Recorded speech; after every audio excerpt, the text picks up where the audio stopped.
نحمده نسلم ونصلي على رسوله الكريم أما بعد فأعوذ بالله من الشيطان الرجيم بسم الله الرحمن الرحيم مثل الذين اتخذوا من دون الله أولياء كمثل العنكبوت اتخذت بيتا وإن أوهن البيوت لبيت العنكبوت لو كانوا يعلمون اللهم صل على محمد وعلى آل محمد كما صليت على إبراهيم وعلى آل إبراهيم إنك حميد مجيد اللهم بارك على محمد وعلى آل محمد كما باركت على إبراهيم وعلى آل إبراهيم إنك حميد مجيد صدق اللہ العظیم۔ سب سے پہلے اس آیت کا لفظی ترجمہ آپ حضرات کے سامنے ذکر کروں گا۔ مثلو کا معنی مثال، الذین اسم موصول ہے، اس کا معنی ہے وہ لوگ۔ اتخذو کا معنی ہوتا ہے بنا لینا، تو جمع کا صیغہ ہے تو بنا لیا۔ من دون اللہ، دونا کا معنی سوائے، لفظ اللہ یہ اللہ رب العزت کا نام ہے۔ اولیاء ولی کی جمع، اس کا معنی دوست اور حمیتی۔ کمثل العنکبوت، اولیاء کا معنی حمیتی، اور کمثل کا معنی جیسے۔ العنکبوت کہتے ہیں مکڑی کو۔ اتخذت بنا لیا، اتخذت کا معنی ہے بنا لیا۔ بیتا کا معنی گھر۔ وَإِنَّ واو کا معنی اور، انا کا معنی بے شک، اوہنا کمزور بہت زیادہ، اوہنا کا معنی بہت زیادہ کمزور۔ البیوت، بیوت جمع ہے تو اس کا معنی ہے بہت سے گھر۔ لبیت العنکبوت، لام کا معنی البتہ، بیت کا معنی گھر، العنکبوت کا معنی مکڑی۔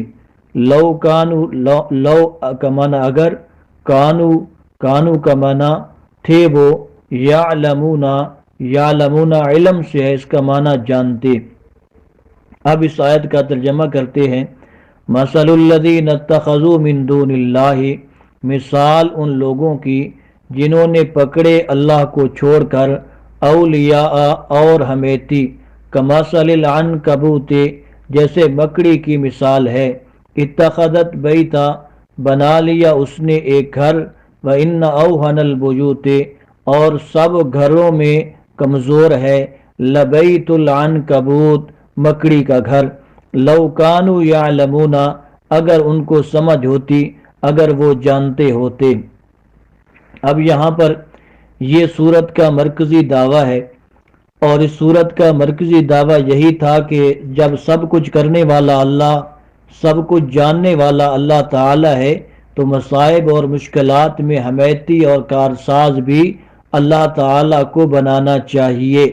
اور اس مرکزی دعوے کو اللہ رب العزت نے ایک مثال اور بہت خوبصورت مثال کے ساتھ اللہ نے اس کی تفصیل کی ہے۔ فرمایا کہ یہ مکڑی جو ہوتی ہے یہ اپنا گھر بناتی ہے، اور اس کا گھر جالا بناتی ہے، تاروں جیسا بڑا کمزور سا گھر ہوتا ہے۔ نہ اس مکڑی کو سردی سے بچا سکتا ہے، نہ گرمی سے بچا سکتا ہے، نہ بارش سے بچا سکتا ہے، نہ ہوا سے بچا سکتا ہے۔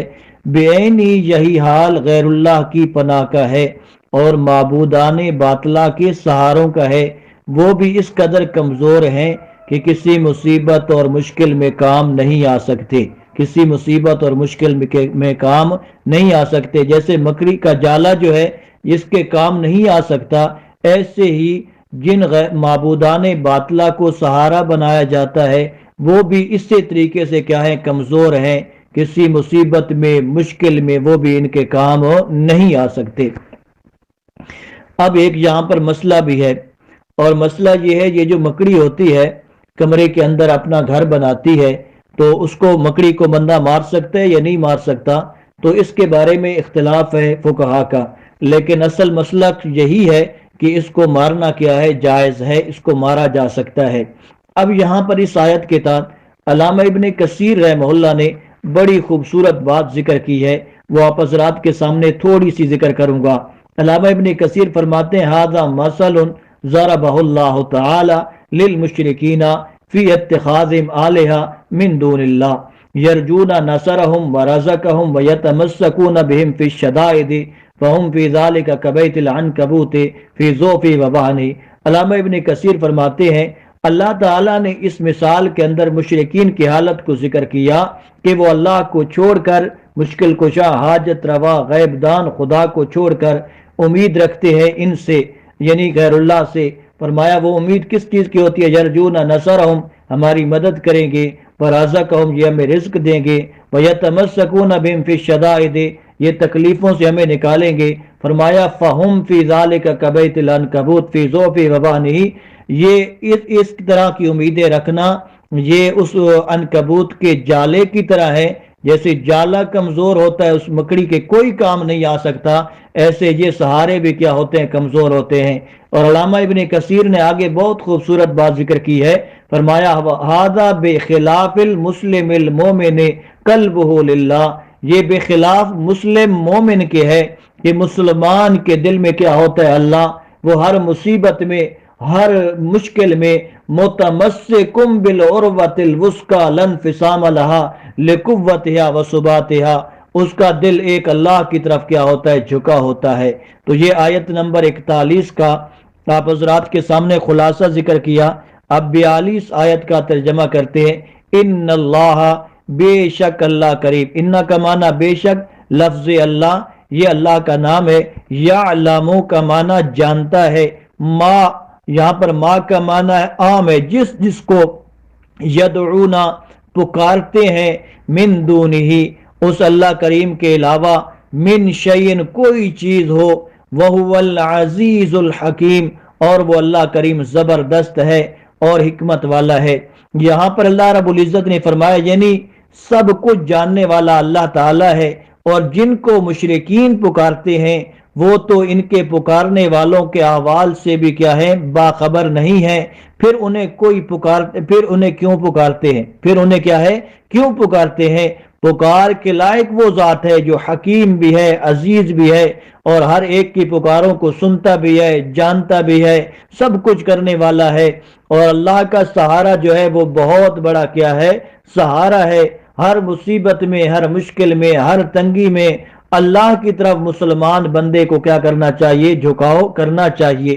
یہ ان دو آیات بینات کا خلاصہ تھا۔ اللہ سے دعا ہے کہ اللہ ہم سب کو قرآن کی خدمت کرنے کی توفیق نصیب فرمائے اور اس پر عمل کرنے کی بھی توفیق نصیب فرمائے۔